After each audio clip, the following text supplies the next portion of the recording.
소개받은 강래영이고요. 저는 유연인쇄전자공학과에 소속되어 있고 현재 로스알람스 연구소랑 전북대학교랑 같이 조인트해서 만든 한국공학연구소의 연구소장으로도 있습니다. 저희가 이제 비파계 검사 기술을 연구를 하고 있는 기관인데 비파계 검사 기술 중에 되게 다양한 기술들을 연구를 하고 있어요. 그중에서 오늘 소개해 드릴 거는 테라헤르츠파 기반으로 한 비파계 검사 기술에 대해서 소개를 드리겠습니다. 저희는 이제 인체의 무해한 파를 쓰고자 했기 때문에 초음파라든지 레이저 초음파 그리고 광학적인 신호들 그리고 테라르츠파를 이용을 하는 비파계 검사. 최근에는 이제 전자기파를 좀 이용을 해가지고 뭐 철근을 검사하는 그런 연구들도 하고 있습니다. 다양한 비파계 검사를 하고 있는데 오늘 뭐 강의 시간이 1시간으로 짧다 보니까 좀 보여드릴 게 많은 테라르츠파 기반의 연구를 좀 소개해 드리도록 하겠습니다. 저희 연구소랑 이제 저희 연구 내용들에 대해 좀 소개를 드리고 테라르츠파를 가지고 어떻게 결함을 가시화하는지 이미징 기법에 대해서 좀 말씀드리고 결함을 가시화하는 방법 그리고 다양한 샘플에 대해서 결함을 측정했던 사례들 그런 식으로 발표를 하겠습니다.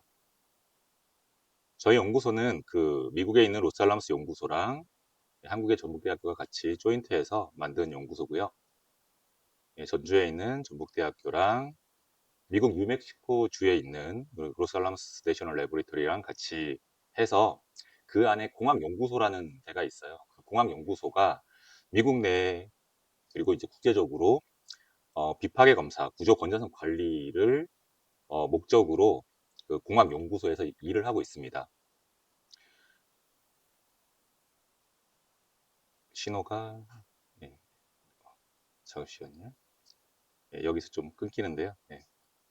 저희가 그 비파계 검사랑 구조 건전성 관리 기술을 같이 공동 개발하자고 2011년도에 연구재단의 해외 우수 연구기관 유치 사업을 수주하면서 이렇게 독립적인 3층짜리 건물을 가지고 이 안에서 연구를 하고 있고요.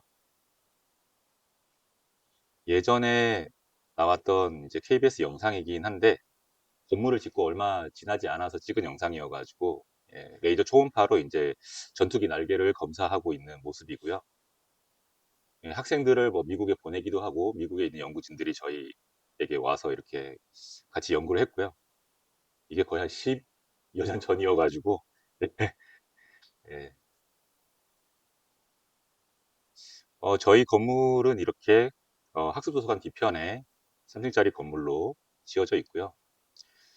내부를 보시면 이렇게 저희가 항공 쪽 위주로 연구를 하다 보니까 항공기도 이렇게 놔두고 여러 가지 연구를 하고 있습니다. 밑에 보시면 다양한 연구 주제에 대해서 알 수 있는데 테라르츠파를 이용한 저런 결함 가시화 이미징 그리고 이게 잘 안 나오네요. 레이저 초음파 초음파 검사도 레이저로 할 수가 있습니다. 그래서 레이저 기반의 초음파 검사도 수행을 하고 있고요.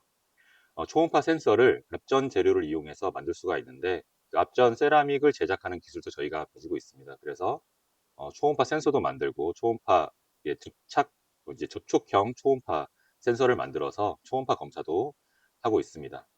그리고 3차원 형상에 대해서 저희가 뭐 자동화 시스템을 좀 만들어 보려고 초반에는 이렇게 3차원 형상을 모델링하는 감지하는 그런 연구도 같이 수행을 했고요.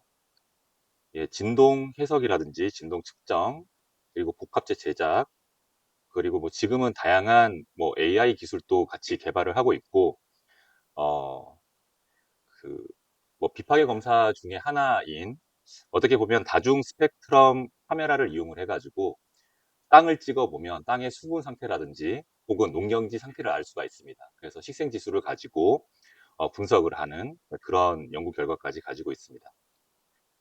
다양한 기술을 개발하고 있고요.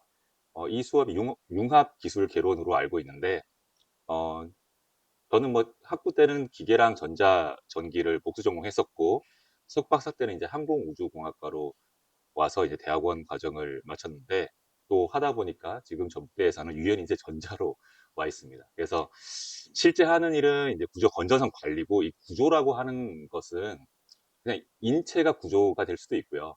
뭐 옆에 있는 그냥 생체 구조, 나무가 구조가 될 수도 있고 예를 들면 나무 또 이제 천연 기념물이 있습니다. 근데 거기에 흰색 개미가 막 생기면 이제 갉아먹는데요. 이 목재 같은데. 그러면 이제 안에 구멍이 뚫리겠죠. 예, 그런 검사도 할 수가 있는 것이고, 뭐 이런 건물도 구조고 다리도 구조고, 예, 다 구조기 때문에 미국에서는 저희랑 같이 협업하는 UCSD 같은 경우에는 구조공학과가 있습니다. 뭐 기계공학과랑 건축공학과랑 이런 게 다 합쳐져 있는데, 토목이랑 합쳐져 있는데, 예, 그런 다양한 구조에 저희가 안전한 기술을 개발한다, 이렇게 보시면 될 것 같습니다. 그런데 이제 처음 연구소가 생길 때는 전라북도 산업인 탄소 복합 소재 산업, 그리고 풍력, 블레이드 이런 것 같이 유리 섬유 강화 복합재 공사를 하기 위해서 이렇게 좀 설립이 됐다라고 이해를 하시면 좀 이해가 쉬울 것 같습니다. 저희 연구소의 뭐 성과 중에 하나는 저희가 국제 협력을 했기 때문에, 국제 협력을 하면서 미국 연구원들이 저희 기술을 가지고 가서 어떻게 보면 센싱 기술과 어, 그 가진 기술을 좀 반대로 해서 보잉 787기가 탄소 복합 소재로 이렇게 동체를 만드는데, 어, 레이저로 측정을 해가지고 바로 그 밑에 있는 빔 프로젝트에서 이 뒷면에 어떤 식으로 보강재가 있고 어디가 결함이야라고 하면서 바로 검사를 하자마자 바로 이렇게 영상을 띄워주는 기법으로 2014년, 15년 정도에, 예, 미국 R&D 100 어워드를 수상을 했습니다. 뭐 제가 수상을 한 건 아니지만 저희 기술과 유사한 것을 미국 연구진들이 가서 미국에서 R&D 100 어워드를 수상을 했고요. 이때 미국 연구진들은 이제 신호 처리 알고리즘을 새로 개발해서 어코스틱 웨이브 넘버 스펙트로스코피라는 스펙트로메트리라는 이름으로 이 기술을 R&D 100 어워드를 수상을 했습니다. 예, 저는 뭐 다양한 수상들을 했었고요. 2020년도에는 이제 어, 공학 계열에서 어, 저희도 이제 교원 평가를 받거든요. 거기에서 이제 1위를 했었고요. 그 이후로 눈과 귀가 멀어지고 지금은 좀, 예, 살살하고 있습니다. 어, 저희가 또 성과로 하나 좀 보여드리고 싶은 게, 이건 따로 자료를 만들어서 가져왔습니다. 이건 약간 보안적인 사항이 있어서 그냥 스테이시만 이렇게 올라와 있는데, 저희가 테라헤르츠파를 이용해서 비파계 검사를 이제 처음 시작할 때가 저희가 레이저 초음파로만 이렇게 비파계 검사를 하고 있을 때였어요. 근데 이제 레이저 초음파에도 한계도 있고 하다 보니까 최근 비파계 검사 트렌드는 뭘까 조사를 하다가 뭐 테라헤르츠파를 이용한 연구들도 하더라. 근데 이제 단점이 있습니다. 테라헤르츠파는 금속을 투과를 못해요. 그리고 공기 중에 수분이 있으면 또 신호가 약해집니다. 그래서 뭐, 어, 솔직히 좀 이렇게 적용이 잘 안 되겠다 싶은 생각도 있었는데, 제가 생각했을 때는 그러면 유리 섬유 광합 복합 소재 같은 경우에는, GFRP 같은 경우에는 전도성이 없으니까 거기에 적용해 봐도 되지 않겠냐.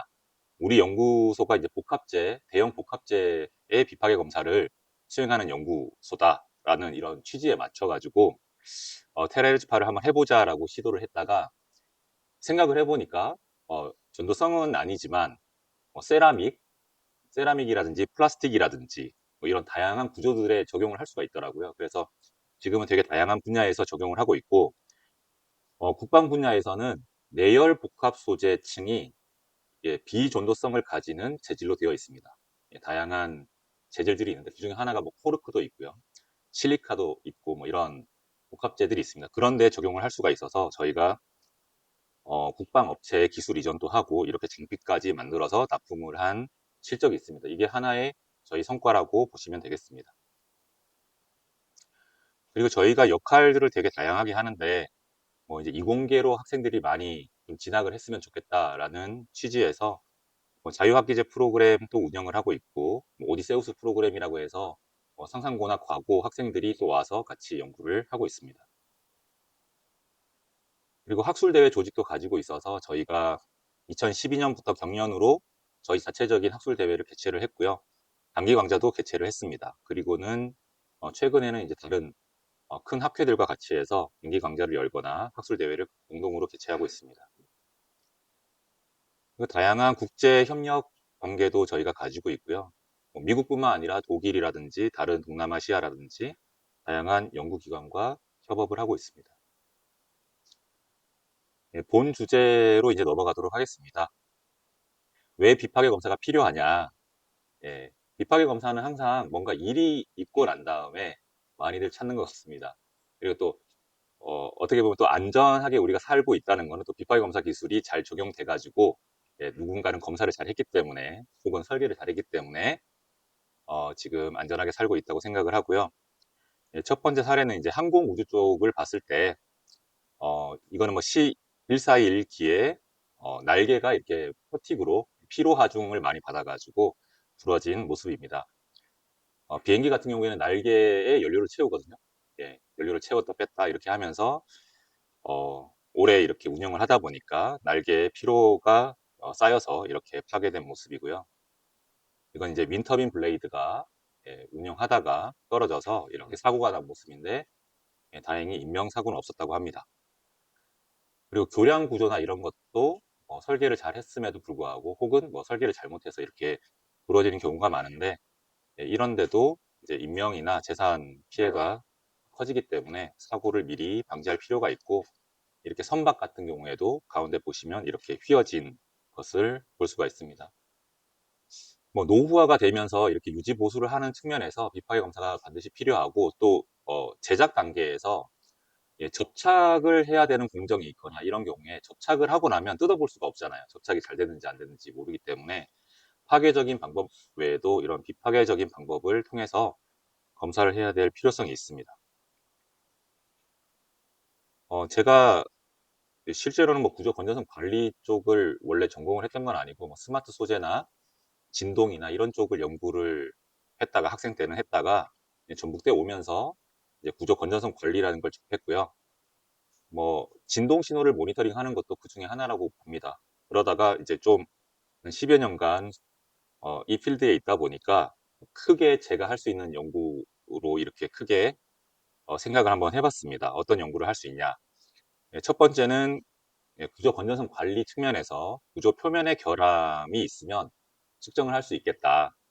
이거는 특정 과제의 한 예입니다. 만약에 우리가 센서를 어떤 패치 형태로 조합을 다양한 센서를 쓸 수 있다라고 봤을 때 이렇게 센서 패치를 만들 수가 있을 것이고요. 여기서 노란색이 센서라고 보시면 되겠습니다. 여기에 가운데 결함이 있다라고 했을 때 이렇게 신호를 줘보는 거죠.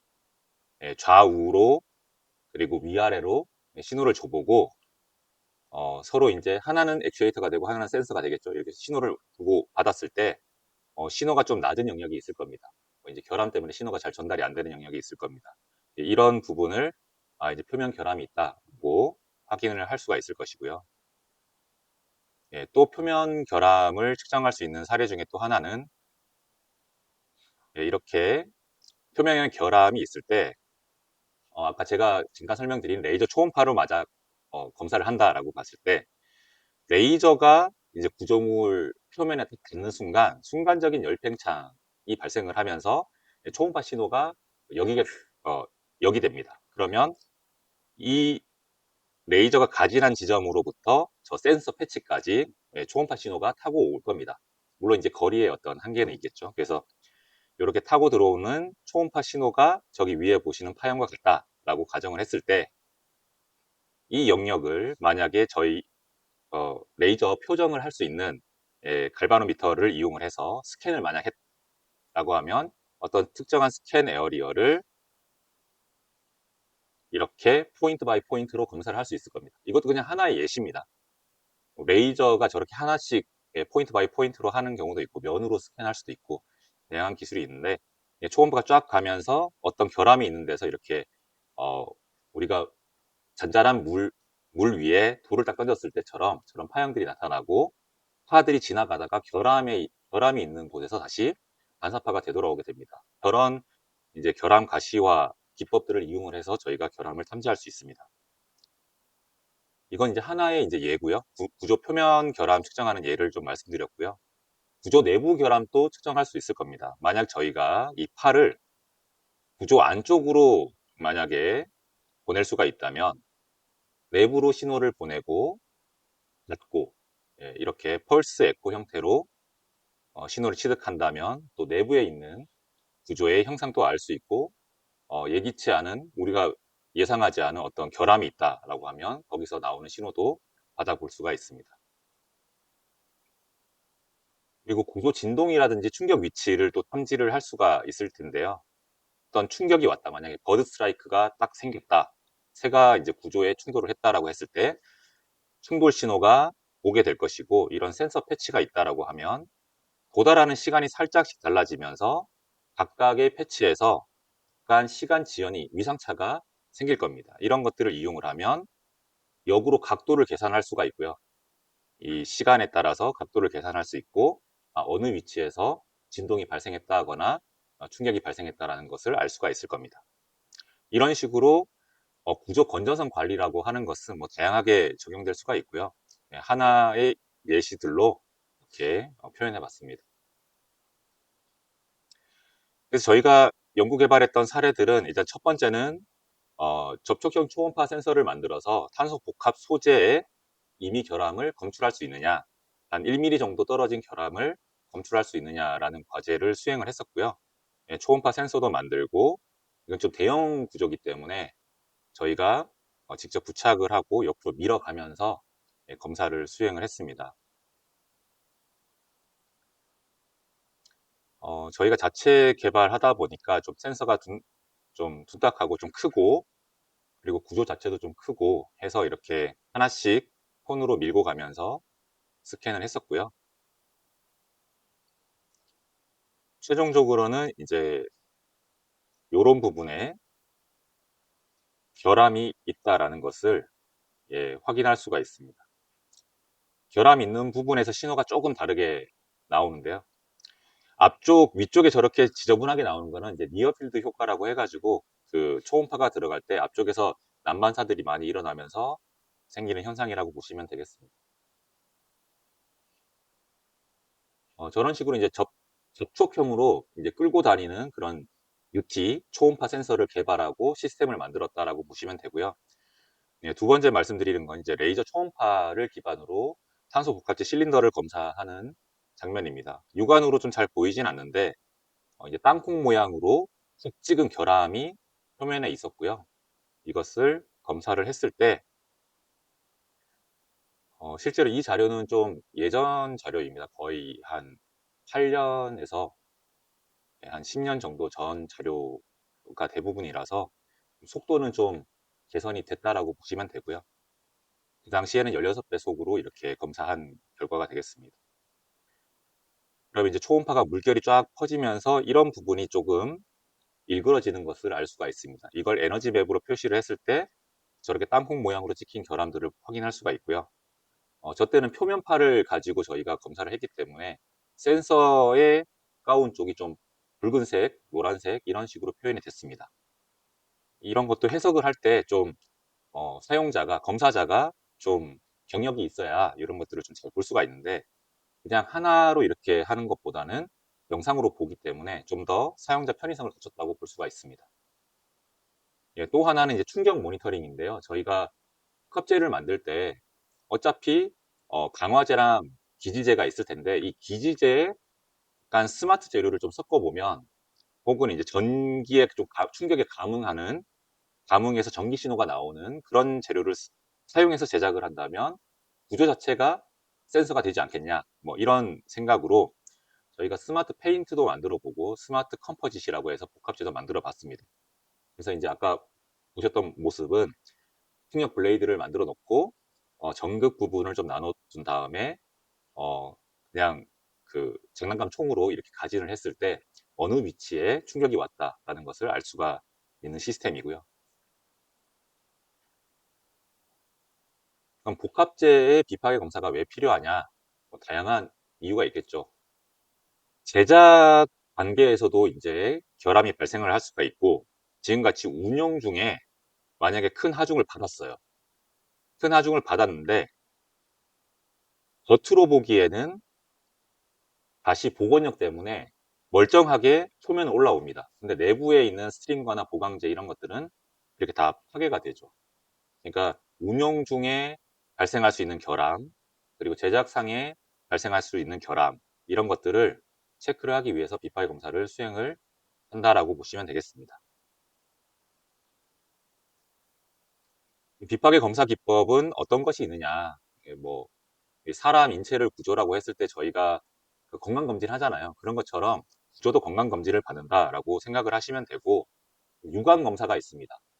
사람의 눈으로 보는 것도 비파괴 검사 기법 중에 하나고, 뭐 탭을 탁탁탁 쳐가면서, 예, 두들겨가면서 소리로 이렇게 검사하는 것도 비파계 검사입니다.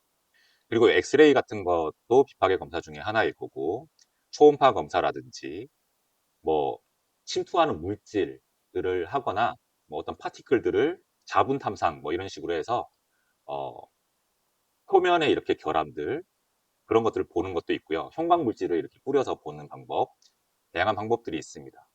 그리고 뭐 인프라레드라든지 열을 이용해서 감지하는 방법도 있고요. 전자기파를 이용하거나 에디 커런트를 이용한 방법도 있습니다. 이렇게 다양한 비파계 검사 방법이 있는데 각각의 장단점들이 있기 때문에 우리가 대상으로 하는 소재에 맞는 비파계 검사 기법을 찾아서 쓰는 게 바람직하고요.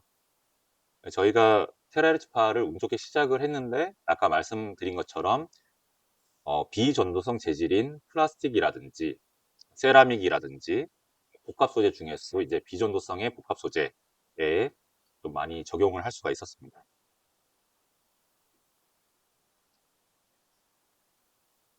뭐 레이저 기술을 이용을 해가지고 저희도 레이저 초음파 기법을 연구를 하고 있는데 뭐 장단점이 있겠지만 장점을 좀 강조해서 본다 그러면 왼쪽 그림에서 보는 것처럼 이렇게 항공기 구조는 단면이 원형인 구조를 많이 가지고 있습니다. 이것을 검사할 때 같은 초음파 기법이긴 한데 왼쪽을 보면 물을 매개로 해서 초음파 검사를 하는 겁니다. 한쪽에서 물을 쏘고 다른 쪽에서도 물을 쏩니다. 그리고 스커터를 이용해서 쏘고요. 그 사이에 초음파를 흘려보냅니다. 그래서 한쪽은 초음파를 쏘고 반대편에서 초음파를 받습니다. 아니면 반사 형태로 할 수도 있고요. 그래서 이렇게 해서 전체를 검사를 하면 물을 쓰게 되겠죠. 일단 물을 쓰게 되고 뭐 물을 다시 정제해서 다시 쏘고 뭐 이런 과정들이 있는데 오른쪽처럼 만약 우리가 레이저를 사용하게 되면 비슷한 성능, 좀 실제로는 레이저로 가진하고 A 센서를 붙여서 이제 초음파 신호를 취득하게 되는데 이런 감도의 영향은 좀 차이가 있지만 원거리에서 물도 없이 그냥 레이저로 가진하면 어, 내부의 형상을 알아낼 수 있다. 이런 장점이 있겠죠. 네, 장단점이 있습니다. 실제로 근데 레이저를 때리게 되면 아주 얇은 필름 같은 경우에는 필름이 탈 수도 있어요. 그리고 많이 검사하다 보면 좀 표면에 자국이 남을 수 있기 때문에 레이저 초음파 같은 경우에는 금속이나 복합 소재, 단단한 구조에 저희가 많이 사용을 하고 있고요. 비전도성 재질인 경우에는 테라헤르츠파를 많이 사용을 하고 있습니다.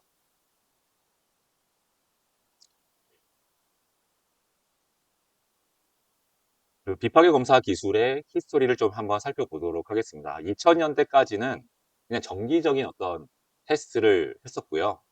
2000년대부터는 이제 결함을 가시화하는 쪽으로 연구가 많이 이루어졌습니다. 그리고는 2010년 이후부터는 자동화, 그리고 지금은 이제 실시간 모니터링을 포함을 해서 어, 실용적인 그런 연구들을 많이 하고 있습니다. 그리고 이제 AI라든지 뭐 딥러닝을 이용을 해서 결함을 판별하는 기술까지 접목을 해서 융합적인 기술로 검사를 한다라고 보시면 되겠습니다. 기본적으로 이제 비파계 검사를 구조에 적용한다라고 하면 어느 정도 기계공학 지식도 필요하고 신호 처리 기술도 필요하고 영상 쪽 지식도 필요하고 프로그래밍 능력도 필요하고 다양한 기술이 좀 융합이 돼서 이런 기술을 개발할 수 있다라고 보시면 되겠습니다. 비파계 검사의 필요성을 얘기할 때 꼭 이 표를 제가 설명을 하고는 하는데요. 이게 영국의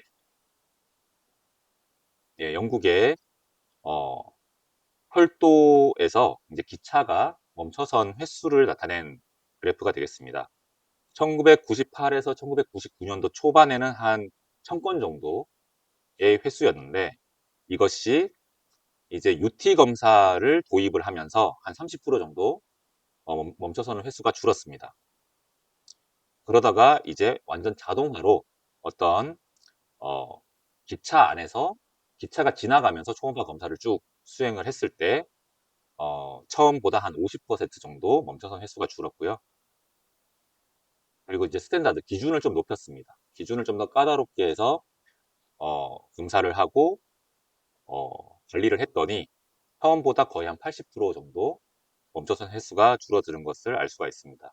그래서 비파계 검사를 활용할 때 뭐 이런 분야에서도 많이 활용을 할 수가 있고 다양한 분야에 활용할 수 있다. 이렇게 보시면 되겠습니다.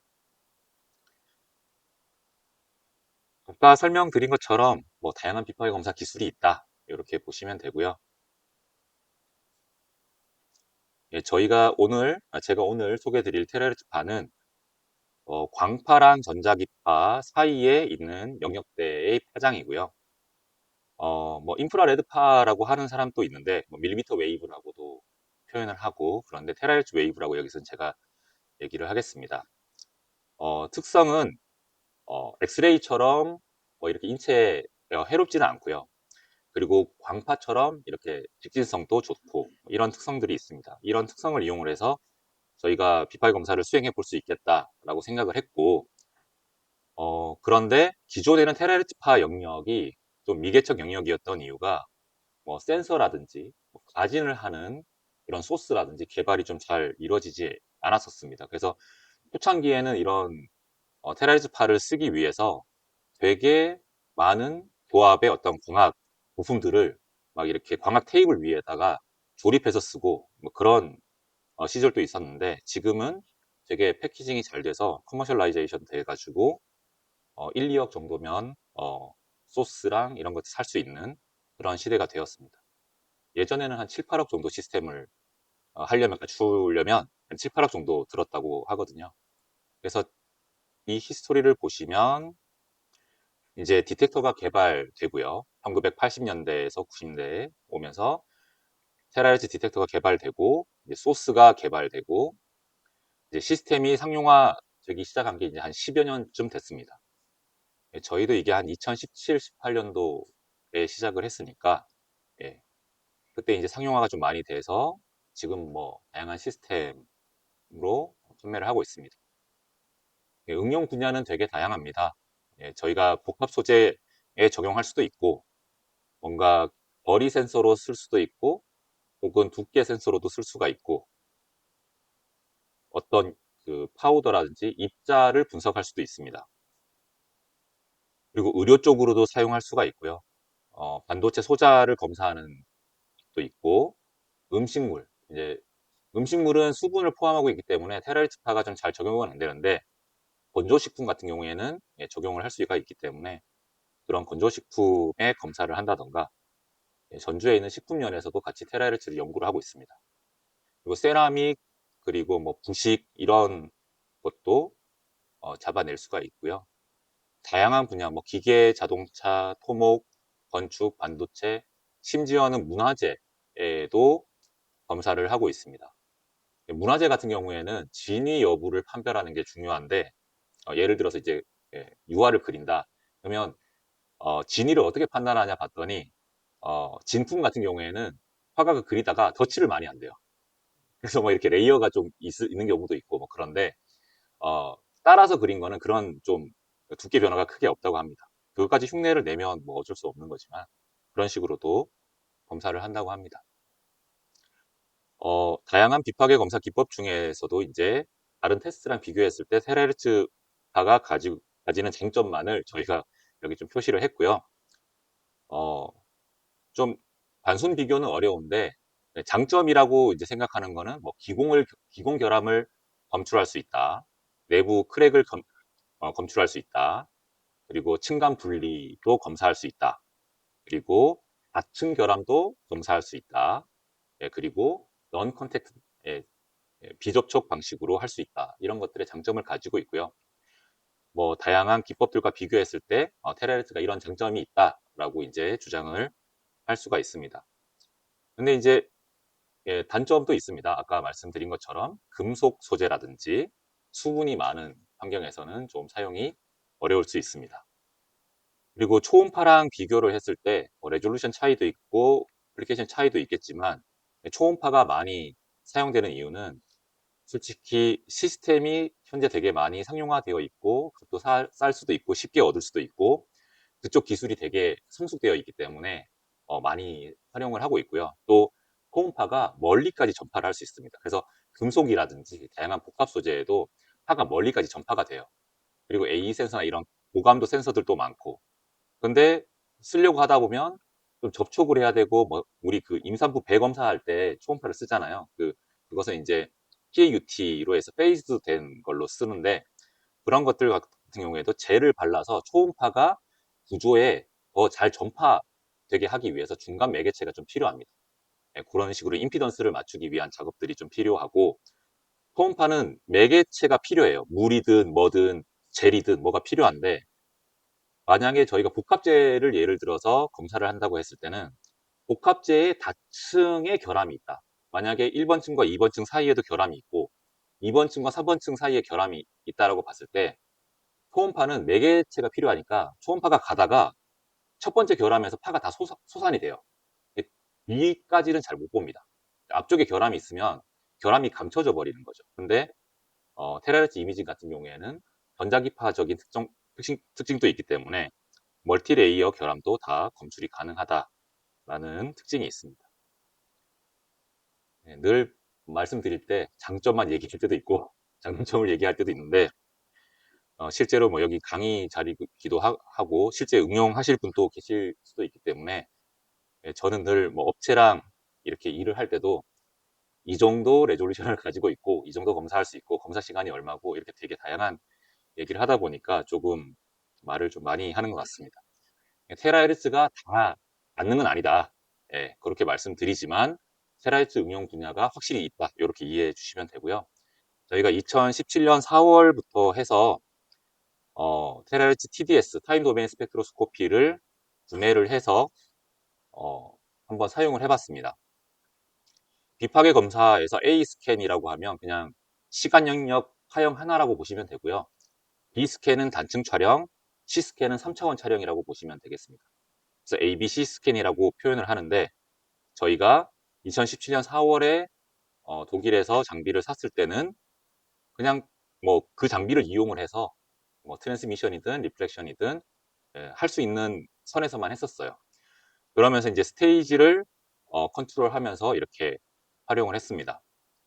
그러면서 이제 A, B, C 스캔하는 이제 스캔 방식 그리고 신호 처리 기법 이런 것들을 좀 개발을 했었고 조금 더 두꺼운 구조에 활용하기 위해서는 파가 수직 입사됐다가 수직 반사되거나 수직 입사돼서 투과하는 식으로 응용할 필요가 있었습니다. 그래서 많은 경우에 있어서 샘플을 그러니까 과진과 센싱 영역이 있다. 그러니까 에미터와 디텍터가 있다라고 하면 이 사이에 샘플을 넣고 트랜스미션 소가 방식으로 볼 수 있는 상황도 있지만 대부분의 경우에는 한쪽밖에 저희가 어, 접근을 할 수가 없어요. 자동차도 만약에 만들어 놨다라고 하면 겉면만 저희가 어떻게 접근할 수가 있지 속은 뜯어서 보지 않는 이상 못 보게 되잖아요. 그런 것처럼 어, 트랜스미션 방식이 아니라 리플렉션 방식으로 했을 때 이 신호 처리를 할 필요가 있다라고 생각이 들어서 빔 스플리터를 이용을 해가지고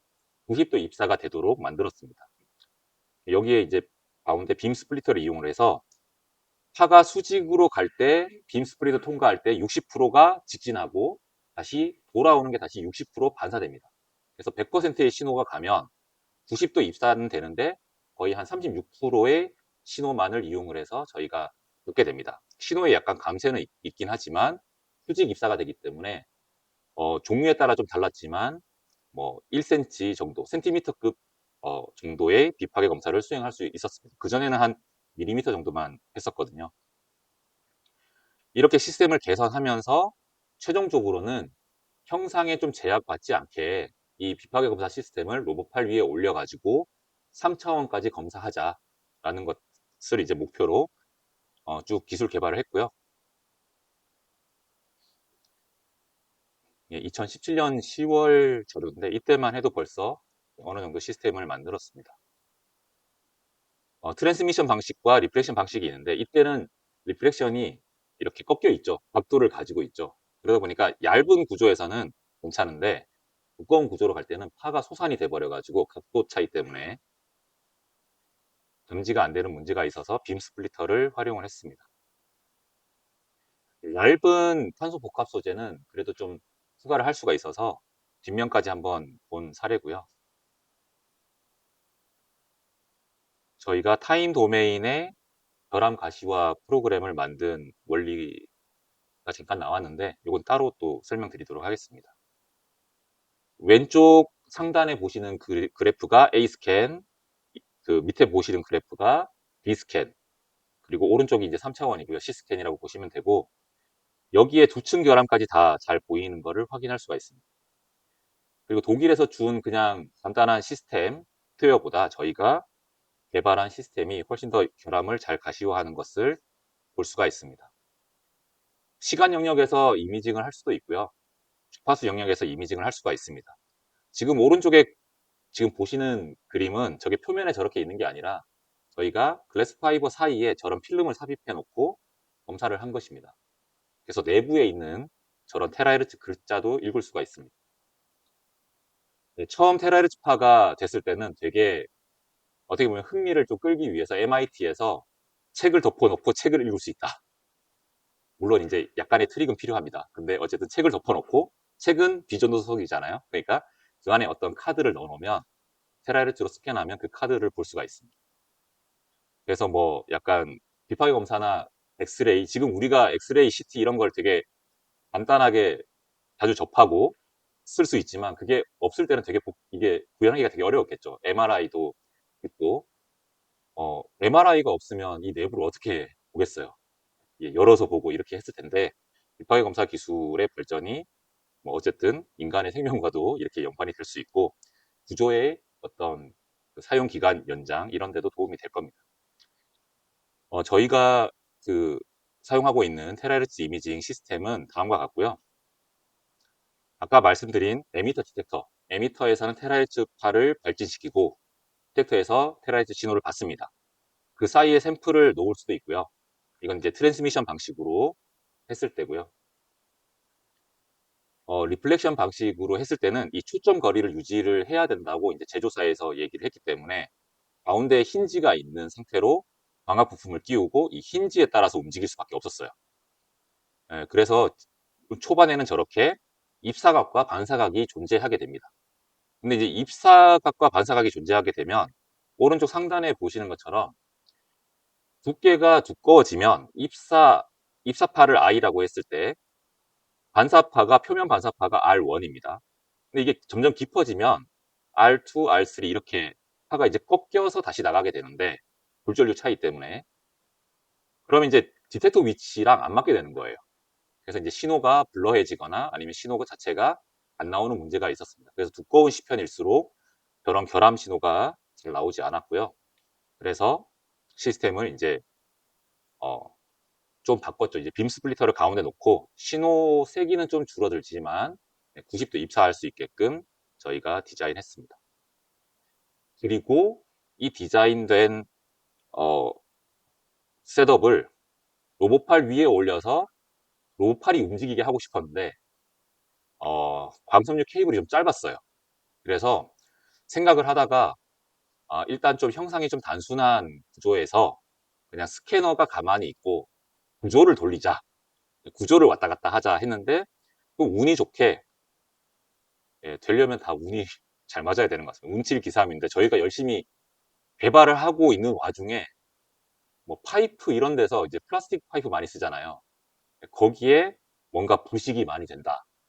검사를 좀 해달라. 근데 파이프가 원형이에요. 그러니까 그 로봇팔에 꽂아놓고 돌리면 되는 거예요. 그래서 저희가 원래 원했던 시스템은 로봇팔 위에 에미터 디텍터를 다 놓고 그게 움직이는 거였는데, 선이 짧다 보니까 저 선만 이렇게 다시 연장하고 하는 것도 독일에 가서 다시 검사 받고 뭐 이렇게 해야 되는 과정이 필요해서 또 1,000만 원, 2,000만 원 그냥 금방 나가더라고요. 그래서 저희가 샘플을 돌릴 수 있는 어플리케이션을 많이 찾았습니다. 그러다가 또 다행스럽게도 한국 우주 구조가 동글동글한 게 많아요. 로켓도 동글동글하고. 그래서 저희가 미사일 검사도 저희가 할 수 있었습니다. 거리 유지하는 걸 이용을 해가지고 실제 중공업에다가 납품한 기술은 저렇게 에미터 디텍터를 로봇팔 위에 올리고 광섬유도 긴 거를 미리 주문을 해가지고 그렇게 기술 이전하고 장비도 납품을 했습니다. 저희가 개발한 소프트웨어인데요.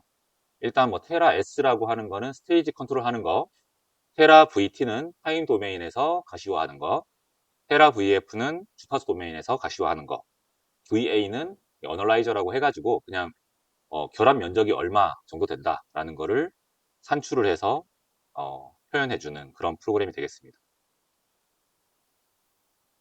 이런 타임 도메인에서 결함을 가시화하는 기법을 간단하게 말씀드리면 다음과 같습니다.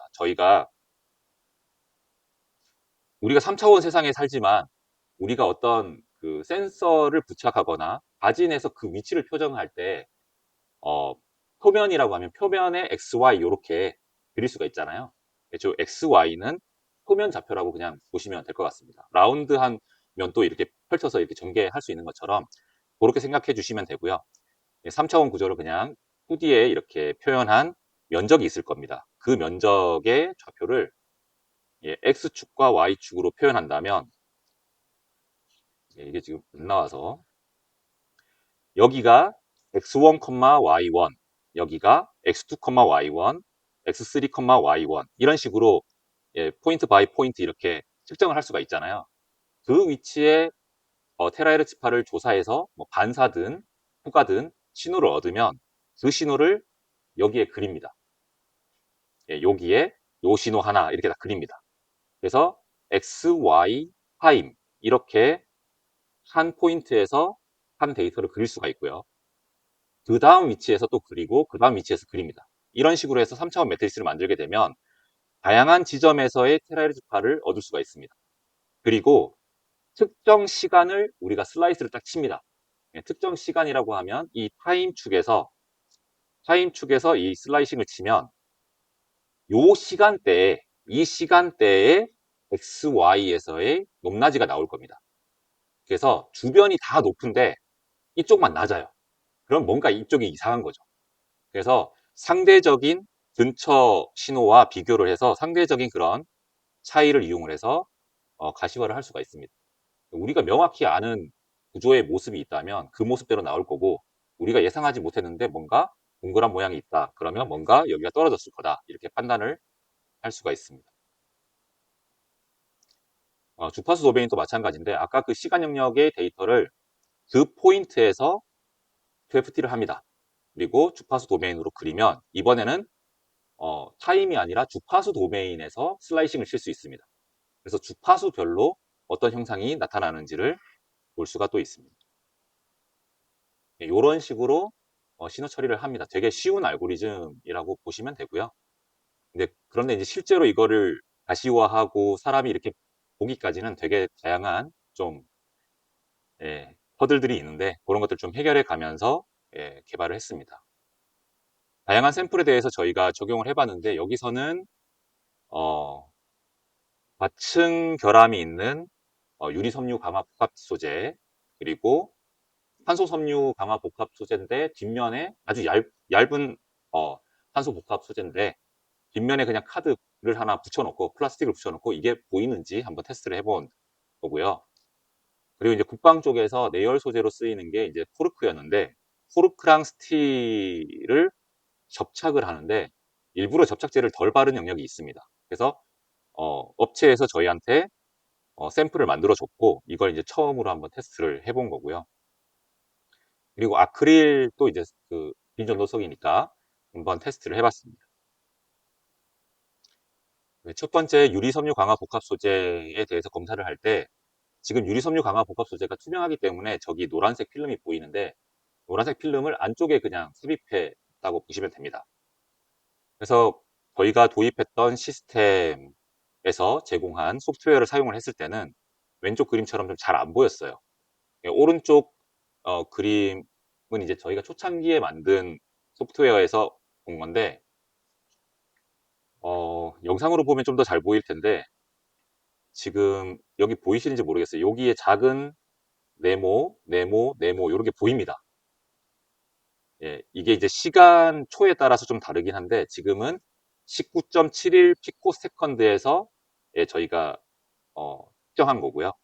타임 도메인에서 쭉 흘러가는데 아까 말씀드린 것처럼 어떤 특정 타임 축에서의 이미지만을 본 겁니다. 그리고 뒷면에 저희가 이 백균백 하면서 이렇게 물려놨던 그 지그가 눌린 자국까지 볼 수가 있습니다.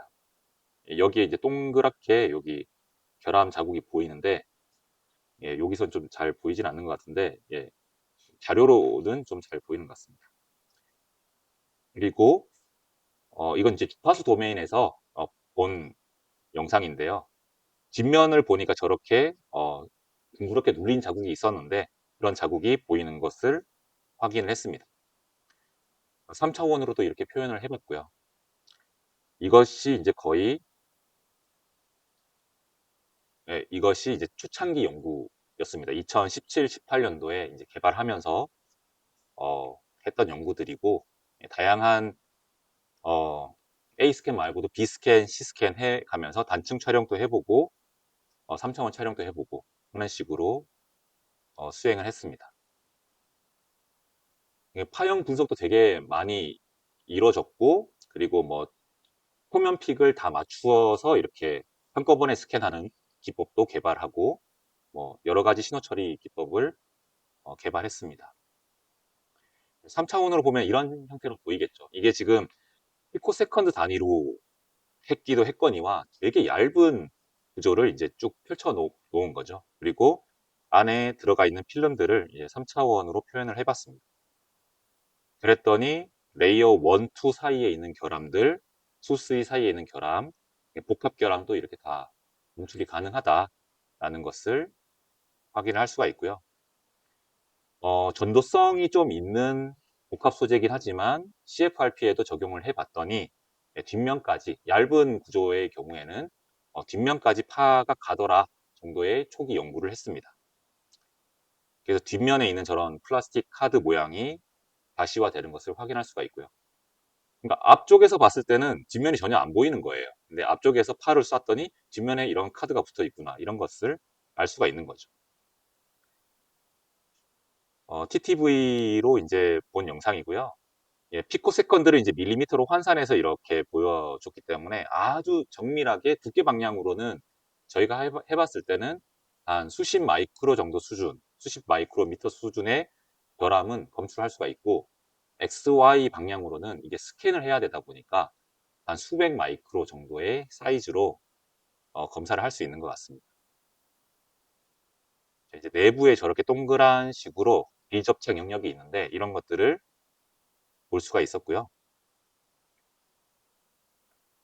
주파수 도메인에서는 이렇게 보입니다. 다시 걷다가 한번 다시 보여드리면 이렇게 보여요.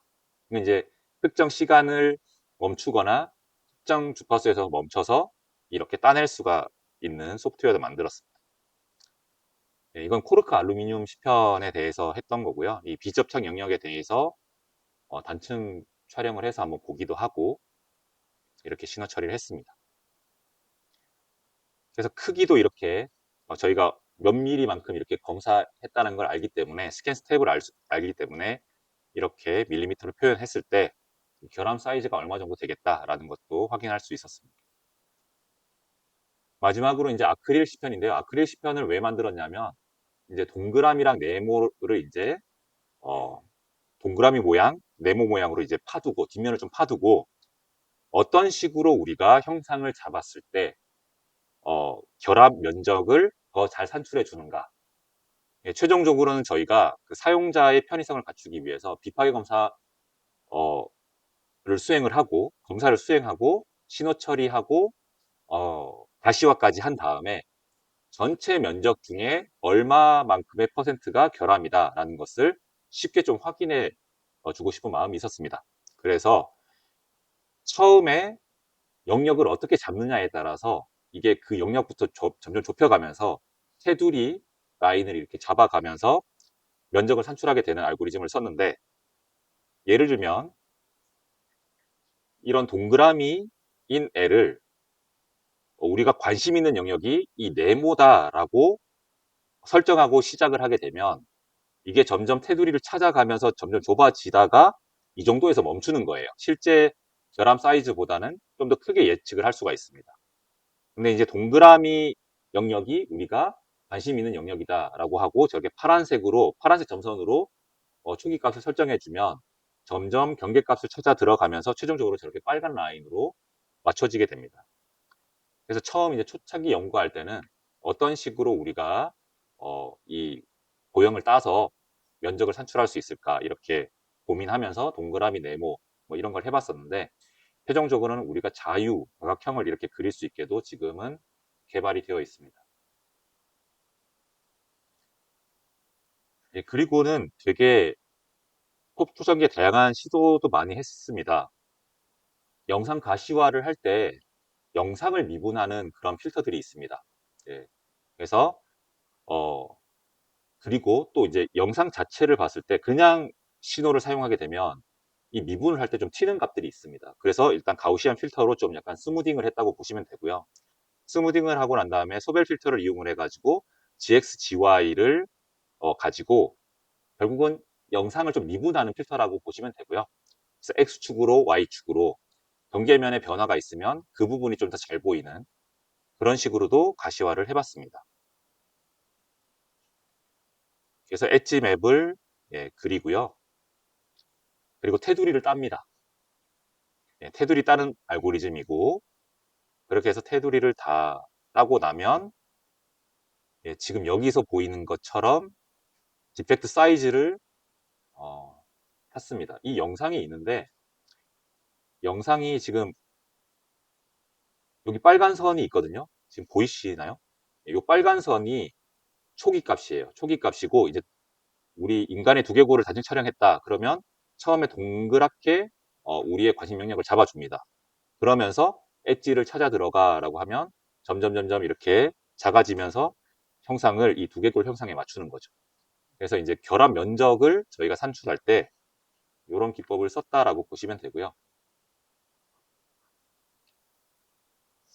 아주 정확하지 않더라도 몇 퍼센트의 결함이 있냐라는 것들을 보기 위해서 했었고 어, 두 가지 테스트를 해봤어요. 하나는 약간 동그라미의 결함이긴 한데 하나는 리전 오브 인터레스트 우리 관심 영역을 네모로 잡아보고 한 번은 동그라미로 잡아보고 했을 때 저렇게 결합 면적이 산출됐습니다. 이런 부분이 조금 이제 네모로 잡았을 때는 좀 남아 있었다라고 보시면 되고요. 이런 걸 좀 방지하기 위해서 처음 동그라미를 좀 타이트하게 잡으면 좀 더 정확하게 잡을 수가 있습니다. 근데 실제로 저걸 뜯어보지 않는 이상 저게 진짜 결함인지 아닌지를 모르기 때문에 나중에는 이제 뜯어보면서 수행을 했습니다. 여기까지 이제 제가 말씀드렸는데 좀 장황하게 말씀드렸는데 저희 연구소는 구조 건전성 관리를 기반으로 연구를 하고 있다. 인체의 무해한 팔을 쓰고 있다. 그리고 구조에 맞는 적합한 비파일 검사 기술을 적용하고 있다. 이렇게 보시면 되고 기본적으로 새로운 팔을 이용해서 검사를 할 때 일단 시스템도 다 만들고 하드웨어도 만들고 소프트웨어도 만들고 그거를 실제로 이제 기술 상용화까지 한 사례가 있기 때문에 이렇게 말씀드렸고요. 실제로 이 자료는 제가 2021년도에도 이 강의를 했더라고요. 그때는 이제 비대면이어가지고 유튜브에 아마 동영상이 올라가 있을 거예요. 그래서 그걸 참고하시면 되는데 오늘 대면이기 때문에 여기까지 똑같은 자료로 설명을 드리고 이제 영상 녹화 질의응답 끝나고 영상 녹화 끝나면 실제로 어떻게 이게 적용됐는지 실사례도 따로 PPT로 좀 보여드리도록 하겠습니다. 여기까지 설명 마치도록 하겠습니다. 감사합니다. 혹시 뭐 질의 있으시면 네.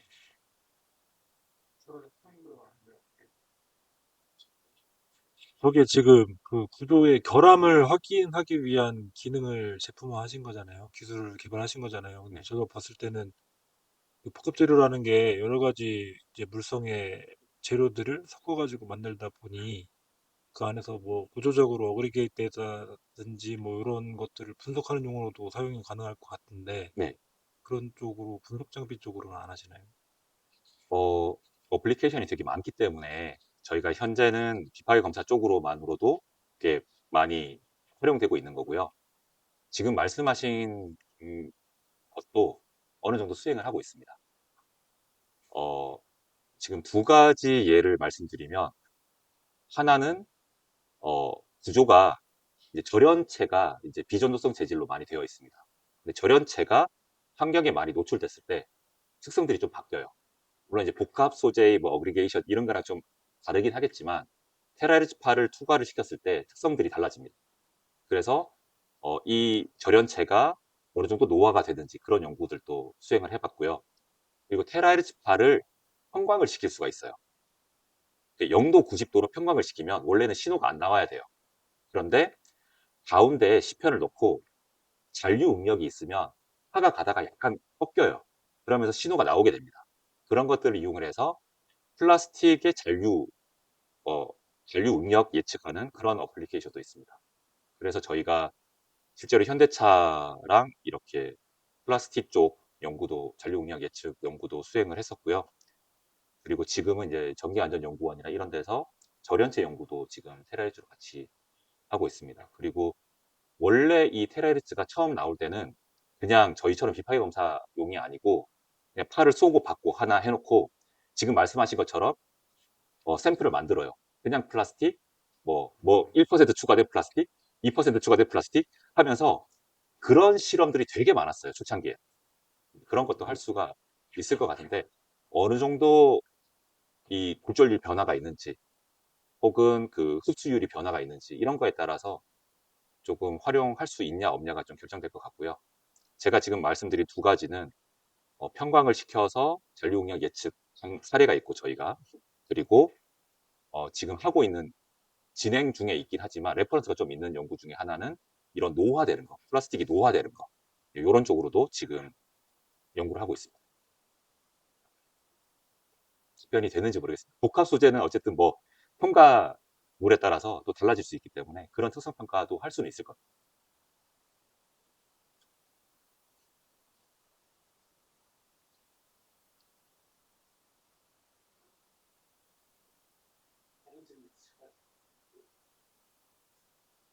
탄소 복합 소재 얘기는 좀 안 들어갔는데 요거 탄소 복합 소재는 적용하기는 좀 어려운 파인 건 맞고요. 그래서 저희가 다른 초음파나 레이저 초음파나 이런 거 이용해서 좀 연구를 하고 있습니다. 지금 뭐 수소 연기 결함도 같이 연구를 하고 있는데 되게 어렵더라고요, 그거는. 그래서 아직 완성되지는 않았는데 안쪽에 있는 플라스틱 라이너 검사는 테라헤르츠로 하고 외부 검사는 레이저 초음파로 하고 그런 식으로 진행했었습니다. 질문 없으시면 여기까지 하고 제가 이제 영상 끊고 실제로 이게 기술 이전돼서 로켓 검사한 거 어떻게 했는지 보여드리겠습니다.